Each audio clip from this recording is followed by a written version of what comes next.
You know, Gary, no matter how you cut it, and no pun intended, these places are formidable. I mean, they look like they'd last forever. If you did nothing to one of these logs, it wouldn't rot in a lifetime. Am I right? That's true. But over the eons, people have still maintained their homes. Can you give me sort of a little history lesson in how log home maintenance has evolved over the years? Well, the log home maintenance started with selection first to make sure that first they had larger logs and that they had more heartwood than they would sapwood. That's this so part, huh? That's the center part, because there was preservatives that were in those areas that would help the log just not rot as quickly. Natural preservatives in the heartwood. That's right. Okay. And then besides that, they would save the stumps and they would put those in a trench, and they would get the sap to come out of it in the form of creosote. They would boil the creosote out of the stump?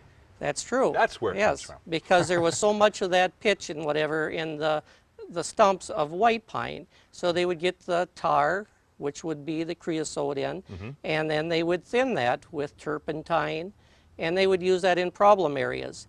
The other thing they would do is... To keep it from rotting, to keep bugs away? Yes. Okay. Also, in the wood ash itself, there is arsenic, and they would mix that in formulas of like whitewash or other finishes. And that, again, would keep bugs and rot away? The arsenic in the ashes? Yes, what happens is it changes the pH of the wood, which makes it less desirable. And bugs don't like low pH. They don't. In some areas, then they would also take a reddish material, which is iron oxide, which is in the soils, and they would use that as a preservative and a finish. Well, today, because of a lot of the regulations, a lot of these old preservatives and the toxic materials are not desirable. So we've moved into the salt treatment, which are borate salts.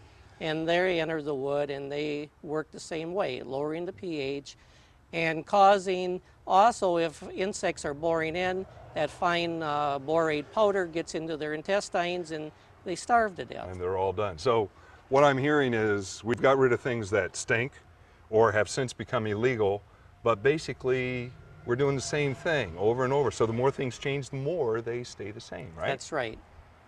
That's fascinating. Thank you. Let's go take a look around some more.